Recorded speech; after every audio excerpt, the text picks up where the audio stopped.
Hello दोस्तों, आपका स्वागत है हमारे चैनल टेक्निकल आयुष में। दोस्तों, इस वीडियो में हम सीरीज कॉम्पिटिशन के 4 ऐसे क्वेश्चन देखने वाले हैं जो कि काफ़ी इंपॉर्टेंट है आपके रेलवे के एग्जाम के लिए और एसएससी के एग्जाम के लिए। तो इस वीडियो को ध्यान से देखिएगा और हमारे चैनल को लाइक करके सब्सक्राइब कर लीजिएगा। तो सबसे पहला दोस्तों क्वेश्चन है, एक है 6 है 31 156 है 3906 है। अब दोस्तों हमें बताना है इसमें कौन सा आंसर सही होगा। तो सिंपली अगर हम इसको समझें तो सबसे पहले हम गैप निकालना शुरू करते हैं। तो 6 और 1 में जो गैप है 5 है। फिर 31 और 6 में जो दोस्तों गैप है वो है 25 है। 156 और 31 माइनस कीजिएगा तो 125 इसका गैप हो जाएगा।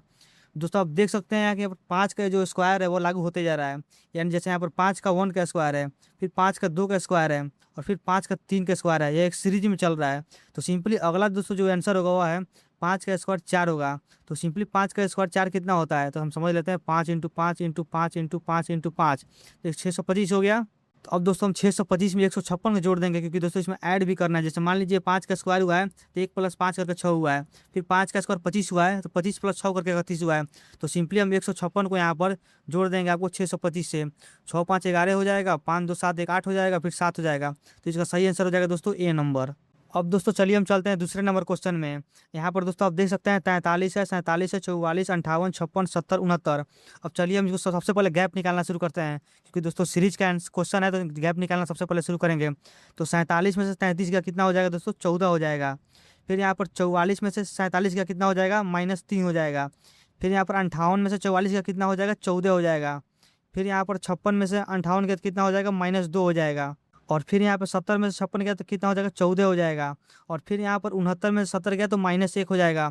अब दोस्तों आप दोस्तों समझ सकते हैं, सबसे पहले 14 जो है दोस्तों घट रहा है, फिर -3 घट रहा है, फिर 14 घट रहा है, 14 वहीं पर रह रहा है, ऐसे 14 यहाँ पर सेम रह रहा है। और फिर यहाँ पर -3 -2 -1 होते जा रहा है। तो सिंपली -1 के बाद दोस्तों फिर 14 घटेगा। तो सिंपली हम 14 जो है यहाँ पर जोड़ देंगे, मतलब कि 14 जोड़ना है इसमें। तो दोस्तों 14 जो है 69 में जोड़ देना। 69 में जैसे 14 जोड़िएगा दोस्तों आपका आंसर आ जाएगा 83। तो इसका आंसर हो जाएगा दोस्तों डी नंबर। अब दोस्तों चलिए चलते हैं 3 नंबर क्वेश्चन पे।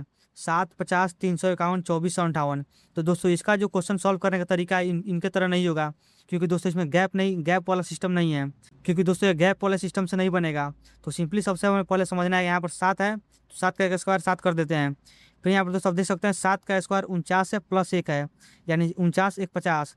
फिर यहाँ पर दोस्तों आप देख सकते हैं, अब दोस्तों आप देख सकते हैं 7 का जो क्यूब होता है 343 होता है, लेकिन दोस्तों यहाँ पर 343 नहीं लिखा हुआ है। तो सिंपली इसका अलग फार्मूला है दोस्तों। जैसे 7 का जो 50 दिया हुआ है तो 7 × 7 = 50 +1 यहाँ पर 50 कर दिया है। ठीक उसी तरह दोस्तों यहाँ पर 50 × 7 किया हुआ है, तो 50 × 7 आपको 350 हो जाएगा। फिर यहाँ पर 1 हो जाएगा, 351 आंसर हो जाएगा। ठीक उसी तरह दोस्तों यहाँ पर 351 × 7 दिया हुआ है। जैसे ही दोस्तों आप 351 × 7 कीजिएगा, यहाँ पर 7 आएगा, 7 × 5 = 35, 3 21 24 24 57 आ जाएगा। फिर इसमें 1 जोड़ दिया है, यानी 7 से मल्टीप्लाई करना है और 1 जोड़ देना है। तो अब दोस्तों हम चलिए 24 और 58 को 7 से मल्टीप्लाई कर देते हैं और 1 से जोड़ देते हैं। तो मल्टीप्लाई करने के बाद दोस्तों आंसर आएगा 17,206। तो सिंपली अब हम इसमें 1 जोड़ देंगे तो 17,207 हो जाएगा। और यहाँ पर इसका करेक्ट आंसर हो जाएगा ए नंबर।